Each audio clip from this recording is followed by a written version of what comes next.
कुछ नहीं बोला, बस यही बोला भाभी मुझे पैसों की जरूरत है। 3 ग्लेचर लिया और पैसे 5,000 रुपए की हमने हस्बैंड से पूछा, बोले दे दो, मैंने दे दिए। फिर खड़ा रहा, बोले मेरी बहू की डिलीवरी 11 बजे का टाइम दिया। ये खड़ा रहा यहाँ पे, आइस को बुला के बोला पार्लर देखेंगे। उसी के बहाने बुला के ये छत पे ले गया, छोटे वाले से कह दिया कि पानी ले आ जाएगी।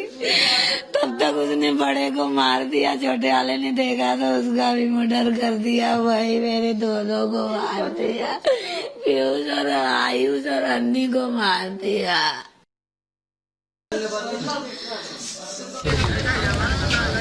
चीख पुकार को आपने सुना, जिस चीख पुकार के चलते पूरे बदायूं शहर में लोगों में आक्रोश था। पुलिस लगातार इस आरोपी को पकड़ने के लिए छापेमारी कर रही थी, लेकिन आरोपी पुलिस की पकड़ में आता है, वहां पर एनकाउंटर होता है और पुलिस एनकाउंटर में आरोपी ढेर हो गया है। यह बड़ी खबर अपने दर्शकों को बता दें। और लोगों में दरअसल इस पूरी वारदात के बाद इस कदर गुस्सा था कि बदायूं की सड़कों पर आगजनी तक की तस्वीर देखने को मिली। आरोपी की दुकान लोगों ने फूंक दी और यह तस्वीर आगजनी की जो आप टीवी स्क्रीन पर देख रहे हैं, दरअसल इस पूरे हत्याकांड के बाद आरोपी के खिलाफ लोगों में गुस्सा इस कदर भड़का कि लोग सड़कों पर उतरे और सड़कों पर उतरने के बीच ये एक्शन लोगों की तरफ से और पुलिस ने एनकाउंटर में आरोपी को ढेर कर दिया है। आईजी बरेली रेंज का कहना क्या कुछ है, सुनवाते हैं आपको। देखिए, आज एक शाम को यहाँ पर एक दुर्भाग्यपूर्ण घटना हुई जिसमें कि 2 बच्चों की नृशंस हत्या हुई और इस हत्या की सूचना पर पुलिस भी मौके पहुंची और वहां पर से अपराधी का पीछा किया गया।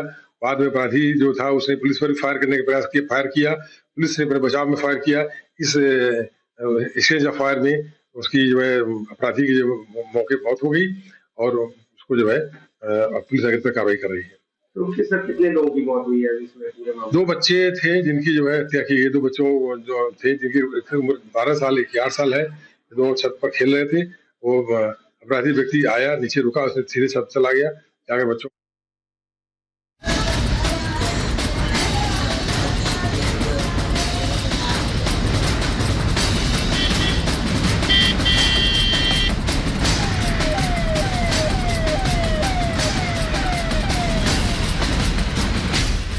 डबल मर्डर से दहला बदायूं।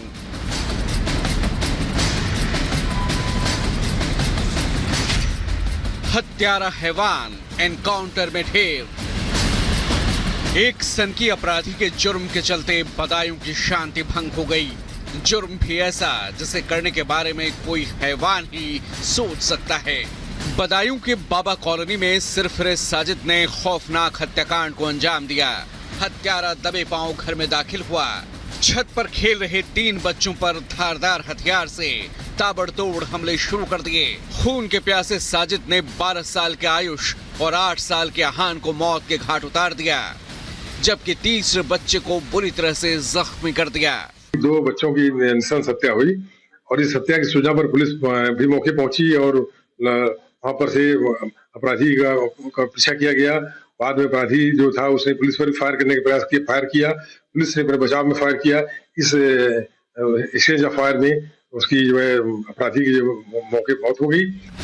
डबल मर्डर को अंजाम देने के बाद हत्यारा साजिद मौके से फरार हो गया। बच्चों की मां ने शोर मचाया तो आसपास के लोग मौके पर इकट्ठा हुए। बच्चों की ऐसी निर्मम हत्या से इलाके में आक्रोश फैल गया। गुस्साई भीड़ ने आरोपी की दुकान को आग के हवाले कर दिया। हत्या के पीछे की वजह का पता न तो पीड़ित परिवार को है और न ही पुलिस को। खड़ा रहा यहाँ पे, आइस को बुला के बोला पार्लर देखेंगे। उसी के बहाने बुला के ये छत पे ले गया, छोटे वाले से कह दिया कि पानी ले आ जाएगी। तब तक उसने बड़े को मार दिया, छोटे वाले ने देखा तो उसका भी मर्डर कर दिया। वही मेरे दोनों को मार दिया। हत्यारा साजिद मासूमों को मौत के घाट उतारने के बाद मौके से फरार हो गया, लेकिन शायद वो भूल गया कि वो उत्तर प्रदेश में है। वही उत्तर प्रदेश जहां अपराधी अपराध करने से पहले 10 बार सोचते हैं। वही उत्तर प्रदेश जहां अतीक जैसे माफिया मिट्टी में मिल गए। वही उत्तर प्रदेश जहां अपराध करने के बाद अपराधी का बच पाना मुश्किल ही नहीं, नामुमकिन है। मासूमों की हत्या की खबर मिलते ही खाकी हरकत में आई। आरोपी की तलाश शुरू हुई। मुखबिर की सूचना पर पुलिस ने हत्यारे साजिद का पीछा शुरू किया, लेकिन हत्यारे के हौसले इतने बुलंद थे कि उसने पुलिस वालों पर ही हमला कर दिया, जिसके बाद पुलिस ने जवाबी कार्रवाई में साजिद को ढेर कर दिया। इसके बारे में इसकी उम्र 25 से 30 के बीच बताई जा रही है और इसकी डिटेल दिया जा रहा है कि ये व्यक्ति कौन था, क्या करता था, ऐसा क्यों किया। अभी तत्काल मुठभेड़ हुई है, इससे बहुत सारी जानकारी इस बारे में जुटाई जा रही है। अपराधी ने पुलिस पर पकड़ने जाते समय अटैक किया और पुलिस ने जवाबी फायरिंग किया, जिसमें मुठभेड़ हुई है। इससे बताया जा रहा है कि उसकी मृत्यु हो गई है। उत्तर प्रदेश पुलिस ने एक बार फिर साबित कर दिया कि अपराधियों के खिलाफ जीरो टॉलरेंस की नीति जारी है। अगर अपराधी अपराध करेगा तो अगले ही मोड़ पर खाकी यमदूत बनकर उसका इंतजार करते मिलेगी। हश्र वही होगा जैसा साजिद का हुआ। Bureau report, Republic Bharat.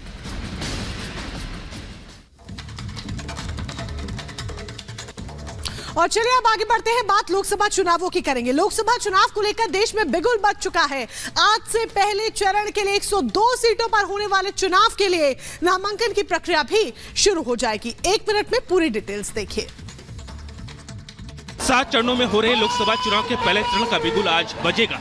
UP, Bihar, Tamil Nadu समेत 17 राज्यों और 4 केंद्र शासित प्रदेशों में लोकसभा की 102 सीटों पर चुनाव के लिए आज नोटिफिकेशन जारी होगा। इसके साथ ही पहले चरण की सीटों के नामांकन की प्रक्रिया भी आज से शुरू हो जाएगी, जिसके बाद उम्मीदवार नामांकन पत्र दाखिल कर सकेंगे। लोकसभा की सबसे ज्यादा सीटें होने के कारण यूपी में सभी 7 चरणों में चुनाव होगा। पहले चरण में यूपी की 8 लोकसभा सीटों पर वोटिंग होगी, जिसके लिए आज से नामांकन की प्रक्रिया की शुरुआत होने जा रही है। यूपी की जिन 8 सीटों पर नामांकन की प्रक्रिया शुरू होगी, उनमें सहारनपुर, कैराना, मुजफ्फरनगर, बिजनौर, नगीना, मुरादाबाद, रामपुरा और पीलीभीत सीट शामिल है। नामांकन पत्र दाखिल करने की आखिरी तारीख 27 मार्च तय की गई है। नामांकन भरने की प्रक्रिया सुबह 11 बजे से शुरू होगी, जो दोपहर 3 बजे तक चलेगी, जबकि नामांकन पत्रों की वापसी के लिए 30 मार्च की तारीख तय की गई है। 19 अप्रैल को इन सीटों के लिए वोट डाले जाएंगे। मतदान के बाद वोटों की गिनती 4 जून को होगी।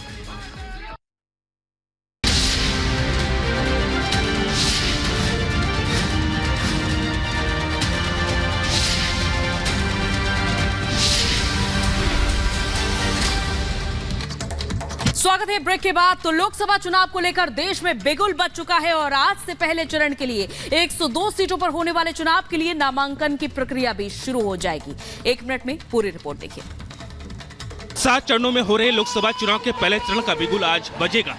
यूपी, बिहार, तमिलनाडु समेत 17 राज्यों और 4 केंद्र शासित प्रदेशों में लोकसभा की 102 सीटों पर चुनाव के लिए आज नोटिफिकेशन जारी होगा। इसके साथ ही पहले चरण की सीटों के नामांकन की प्रक्रिया भी आज से शुरू हो जाएगी, जिसके बाद उम्मीदवार नामांकन पत्र दाखिल कर सकेंगे। लोकसभा की सबसे ज्यादा सीटें होने के कारण यूपी में सभी 7 चरणों में चुनाव होगा। पहले चरण में यूपी की 8 लोकसभा सीटों पर वोटिंग होगी, जिसके लिए आज से नामांकन की प्रक्रिया की शुरुआत होने जा रही है। यूपी की जिन 8 सीटों पर नामांकन की प्रक्रिया शुरू होगी, उनमें सहारनपुर, कैराना, मुजफ्फरनगर, बिजनौर, नगीना, मुरादाबाद, रामपुरा और पीलीभीत सीट शामिल है। नामांकन पत्र दाखिल करने की आखिरी तारीख 27 मार्च तय की गई है। नामांकन भरने की प्रक्रिया सुबह 11 बजे से शुरू होगी, जो दोपहर 3 बजे तक चलेगी, जबकि नामांकन पत्रों की वापसी के लिए 30 मार्च की तारीख तय की गई है। 19 अप्रैल को इन सीटों के लिए वोट डाले जाएंगे। मतदान के बाद वोटों की गिनती 4 जून को होगी।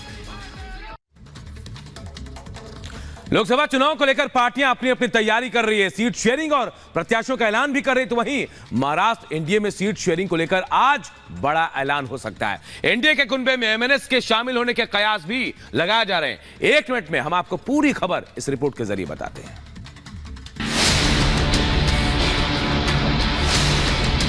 महाराष्ट्र की सियासी उठापटक अब मुंबई से लेकर दिल्ली तक जारी है।